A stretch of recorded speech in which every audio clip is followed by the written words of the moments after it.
दोस्तों, जन्माष्टमी पर अगर आपने यह उपाय कर लिया तो मैं ईश्वर की सौगंध खाता हूं, आपके घर से गरीबी दूर भाग जाएगी, आप रातों रात मालामाल हो जाएंगे। मैं भगवान कृष्ण की सौगंध खाता हूं। इस वीडियो को अंत तक देखें। आपका भाग्य न चमक जाए तो मुझे बताना, लेकिन वीडियो पूरा ही देखना। एक लाइक जरूर करें। अगर आप भगवान कृष्ण से प्यार करते हैं, लड्डू गोपाल से प्यार करते हैं, राधा रानी से प्यार करते हैं, तो एक लाइक जरूर करना। जन्माष्टमी बार बार नहीं आती। सच्चे दिल से कमेंट बॉक्स में लिखे राधे राधे, जय श्री कृष्णा। दोस्तों, पंचांग के अनुसार इस साल भाद्रपद माह के कृष्ण पक्ष की अष्टमी तिथि की शुरुआत 26 अगस्त की रात 3:39 पर होगी। 27 अगस्त रात 2:19 पर इसका समापन होगा। ऐसे में 26 अगस्त 2024 के दिन कृष्ण जन्माष्टमी का व्रत रखा जाएगा।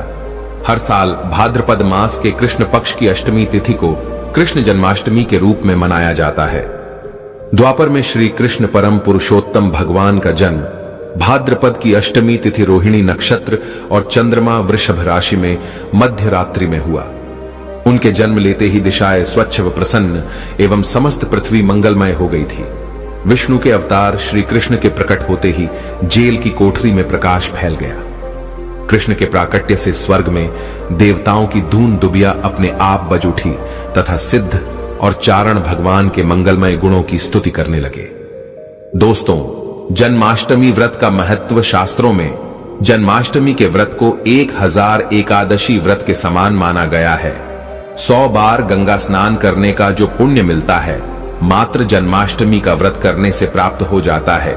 जाप का अनंत गुना फल देने वाला जन्माष्टमी के दिन ध्यान, जाप और रात्रि जागरण का विशेष महत्व है। इसलिए जन्माष्टमी की रात में जागरण करके भगवान के भजन कीर्तन करने चाहिए। भविष्य पुराण में इस व्रत के संदर्भ में उल्लेख है कि जिस घर में यह देव का व्रत किया जाता है, वहां अकाल, मृत्यु, गर्भपात, किसी भी मां के बच्चे गर्भ में नहीं मरते, गर्भ ठहरता है। वैधव्य, दुर्भाग्य तथा कलह नहीं होती। जो एक बार भी इस व्रत को करता है, उसे श्री कृष्ण का आशीर्वाद प्राप्त होता है। वो प्राणी संसार के सभी सुखों को भोग कर विष्णु लोक में निवास करता है। जन्माष्टमी पूजन विधि। हिंदू धर्म में भगवान श्री कृष्ण की पूजा सभी संकटों से निकालकर सुख, समृद्धि और सौभाग्य का वरदान देने वाली मानी गई है। जन्माष्टमी के दिन प्रातः जल्दी उठकर स्नान आदि से निवृत्त होकर स्वच्छ वस्त्र धारण करें। इसके बाद पूर्व या उत्तर की ओर मुख्य करके व्रत का संकल्प लें। अगर नॉर्थ ईस्ट में भगवान कृष्ण को लगाया जाए तो आप अपने जीवन में धर्म युद्ध में खड़े हैं, कर्म क्षेत्र में खड़े हैं, तो वहां आपकी जीत सुनिश्चित है और आपकी जितनी भी परेशानियां हैं उन्हें कान्हा दूर कर देते हैं। माता देवकी और भगवान श्री कृष्ण की मूर्ति या चित्र पालने में स्थापित करें। पूजन में देवकी, वासुदेव, बलदेव, नंद, यशोदा आदि देवताओं के नाम जपें। रात्रि में 12 बजे के बाद श्री कृष्ण का जन्मोत्सव मनाएं। दोस्तों, जन्माष्टमी पर कान्हा को पीले चंदन या फिर केसर का तिलक जरूर लगाएं। साथ ही साथ उन्हें मोर का मुकुट और बांसुरी जरूर अर्पित करें। लड्डू गोपाल को पंचामृत से अभिषेक कराकर भगवान को नए वस्त्र अर्पित करें एवं झूला झुलाएं। तुलसी डालकर माखन, मिश्री व धनिये की पंजीरी का भोग लगाएं। तत्पश्चात आरती करके प्रसाद को वितरित करें। दोस्तों, कृष्ण जन्माष्टमी कब है? पंचांग के अनुसार इस साल भाद्रपद माह के कृष्ण पक्ष की अष्टमी तिथि की शुरुआत 26 अगस्त की रात 3:39 पर होगी। 27 अगस्त रात 2:19 पर इसका समापन होगा। ऐसे में 26 अगस्त 2024 के दिन कृष्ण जन्माष्टमी का व्रत रखा जाएगा। कृष्ण जन्माष्टमी की पूजा मध्य रात्रि की जाती है, इसलिए इस साल भगवान श्री कृष्ण का जन्मोत्सव 26 अगस्त 2024 सोमवार को मनाया जाएगा। दोस्तों, चलिए जानते हैं जन्माष्टमी पर श्री कृष्ण की जन्म कथा। दोस्तों, जन्माष्टमी की यह कथा चुपके से भी सुनने से समस्त तकलीफें, बीमारियां सब समाप्त हो जाती हैं। पितृदोष, मंगल दोष, काल सर्प दोष, शनि दोष तुरंत ठीक हो जाते हैं। आइए सुनते हैं जन्माष्टमी की कथा। दोस्तों, पौराणिक कथाओं के अनुसार भाद्रपद महाकृष्ण पक्ष की अष्टमी तिथि को भगवान कृष्ण ने माता देवकी की 8वीं संतान के रूप में जन्म लिया था। कृष्ण जी का जन्म मथुरा में कंस के कारागार में हुआ था। माता देवकी राजा कंस की बहन थी। कंस को सत्ता का लालच था। उसने अपने पिता राजा उग्रसेन की राजगद्दी छीनकर उन्हें जेल में बंद कर दिया था और स्वयं को मथुरा का राजा घोषित कर दिया था। राजा कंस अपनी बहन देवकी से बहुत प्रेम करते थे। उन्होंने अपनी बहन का विवाह वासुदेव से कराया था, लेकिन जब वह मां देवकी को विदा कर रहा था तभी एक आकाशवाणी हुई कि देवकी का 8वां पुत्र कंस की मौत का कारण बनेगा। यह सुनकर कंस डर गया। उसने तुरंत अपनी बहन और उनके पति वासुदेव को जेल में बंद कर दिया। उनके आसपास सैनिकों की खड़ी पहरेदारी लगा दी। कंस अपनी मौत के डर से देवकी और वासुदेव के साथ संतानों को मार चुका था। कृष्ण जी का जन्म इसके बाद भाद्रपद महाकृष्ण पक्ष की अष्टमी तिथि को रोहिणी नक्षत्र अंधेरी रात में भगवान कृष्ण ने देवकी की 8वीं संतान के रूप में जन्म लिया। श्री कृष्ण के जन्म लेते ही कोठरी प्रकाशमय हो गई। आकाशवाणी हुई कि विष्णु जी ने कृष्ण जी के अवतार में देवकी के कोख में जन्म लिया है। उन्हें गोकुल में बाबा नंद के पास छोड़ आए और उनके घर एक कन्या जन्मी है। उसे मथुरा लाकर कंस को सौंप दे। कान्हा चले गोकुल धाम। आकाशवाणी सुनते ही वासुदेव के हाथों की हथकड़ी खुल गई। सभी पहरेदार सोने लगे। कान्हा को एक टोकरी में बाल गोपाल को रखकर सिर पर रख लिया और गोकुल की ओर चल पड़े। कान्हा को गोकुल धाम ले जाने में वासुदेव को कई मुसीबतों का सामना करना पड़ा। यमुना नदी कृष्ण जी के चरणों को स्पर्श करने के लिए उफान पर आ गई, लेकिन चरण स्पर्श के बाद वो फिर से शांत पड़ गई। वो कान्हा को बाबा नंद के पास छोड़ आए और गोकुल से कन्या को लेकर वापस लौट आए। जेल अपने आप बंद हो गया और उनके हाथों में हथकड़ियां लग गईं। कन्या के रोने की आवाज सुनते ही सभी पहरेदार उठ गए। कंस बंदी गृह आया। वो कन्या को देवकी और वासुदेव की 8वीं कन्या समझ उसे मारने चला, लेकिन वो आकाश में उड़ गई और फिर से आकाशवाणी हुई कि कंस को मारने वाला अब इस दुनिया में पैदा हो चुका है। बाबा नंद और उनकी पत्नी मां यशोदा ने कृष्ण जी का पालन पोषण किया। राजा कंस ने कृष्ण जी का पता लगाकर उन्हें मारने की खूब कोशिश की, लेकिन कंस की सारी कोशिशों विफल हुई और कृष्ण जी को कोई मार नहीं सका। अंत में श्री कृष्ण ने कंस का वध किया। राजा उग्रसेन को फिर मथुरा की राजगद्दी सौंप दी। इस तरह से जन्माष्टमी की व्रत कथा पूरी हुई। दोस्तों, आगे बढ़ने से पहले कमेंट बॉक्स में अपनी राशि भी डाल दीजिएगा।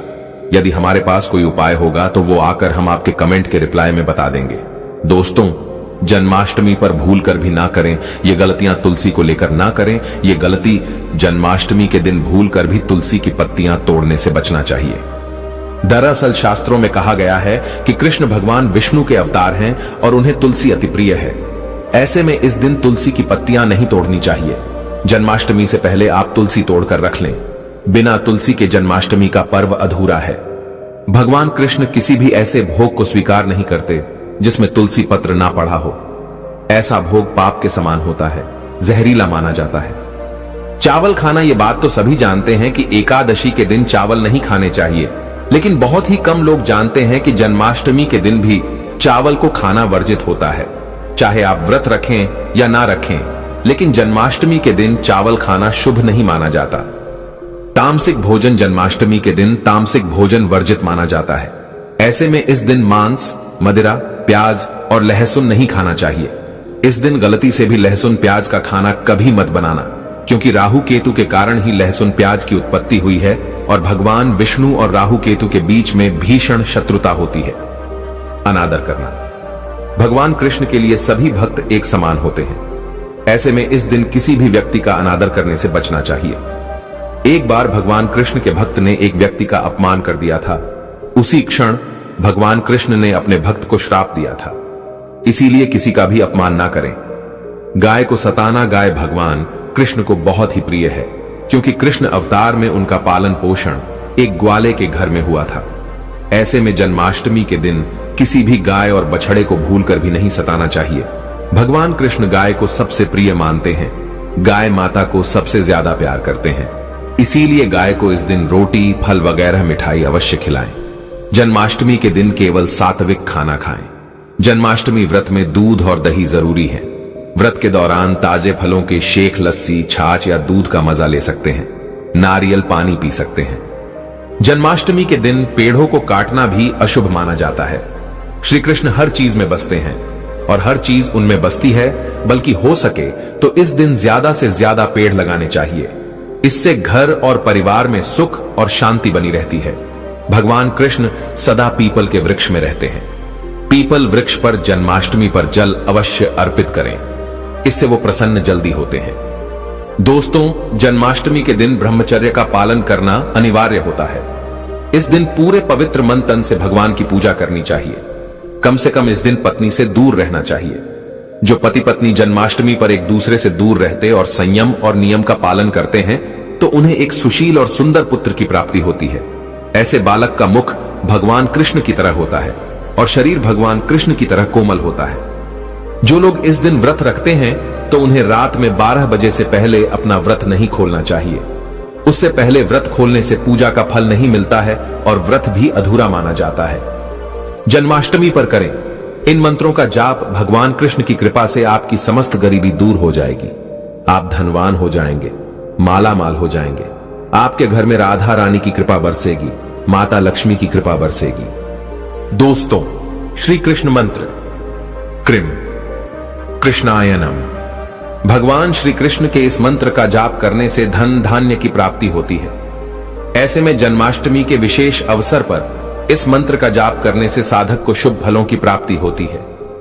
हरे कृष्णा कृष्णा कृष्णा हरे हरे, हरे राम राम राम हरे हरे करने से भगवान कृष्ण के कान खड़े हो जाते हैं। वो भक्त की पुकार अवश्य सुनते हैं। कम से कम इसका जाप 21 बार अवश्य करें या 108 बार भी आप कर सकते हैं। बहुत ही शुभ माना जाता है। दोस्तों, जन्माष्टमी पर जो स्त्री भगवान लड्डू गोपाल को झूला झुलाती है उसे अनंत काल तक बांझपन का सामना नहीं करना पड़ता है। भगवान लड्डू गोपाल की कृपा से ऐसी स्त्री को सुंदर पुत्र की प्राप्ति होती है। दोस्तों, जन्माष्टमी पर मोर पंख अवश्य लाएं और मंदिर में स्थापित करें। भगवान कृष्ण की बंसी जन्माष्टमी पर अवश्य लेकर आए। अगर आप व्रत रख रहे हैं तो भगवान लड्डू गोपाल के खिलौने आदि जरूर लेकर आना। इसे लाना मत भूलना और जन्माष्टमी पर कौड़िया आप ला सकते हैं। भगवान कृष्ण की स्थापना कर सकते हैं। इस दिन गलती से भी किसी भी व्यक्ति को गिफ्ट के तौर पर भगवान कृष्ण को उपहार में कभी मत देना। इससे घर की लक्ष्मी रुष्ट हो सकती है। जन्माष्टमी पर सोने, चांदी, तांबा, पीतल की खरीदारी कर सकते हैं। शुभ माना जाता है जन्माष्टमी पर पालना अवश्य लेकर आना। इसमें लड्डू गोपाल जी झूला झूलेंगे। दोस्तों, जन्माष्टमी पर तुलसी माता के सामने भगवान कृष्ण के 4 नाम जैसे गोपाला, गोविंदा, देवकी नंदन और दामोदर पुकारे और साथ ही ओम नमो भगवते वासुदेवाय नम मंत्र का जाप करें। ऐसा करने से सभी समस्याएं दूर हो जाएंगी। माता तुलसी आपके घर को धन धान्य से भर देंगी। जन्माष्टमी के दिन भोग में मक्खन के साथ तुलसी दल जरूर डालें और वो भगवान कृष्ण को अर्पित करें। दोस्तों, जन्माष्टमी के शुभ अवसर पर करें नमक का विशेष उपाय। दोस्तों, मैं ईश्वर की सौगंध खाता हूं। नमक का यह उपाय करने से आपके समस्त पाप नष्ट हो जाएंगे, गरीबी दूर हो जाएगी, आपकी नौकरी लग जाएगी। संतान प्राप्त हेतु व्यापार चलाने के लिए भी यह उपाय जरूर करें।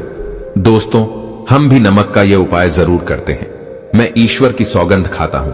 अगर आपने यह उपाय कर लिया तो आपको करोड़पति होने से कोई नहीं रोक पाएगा। भगवान कृष्ण का विशेष आशीर्वाद मिलेगा।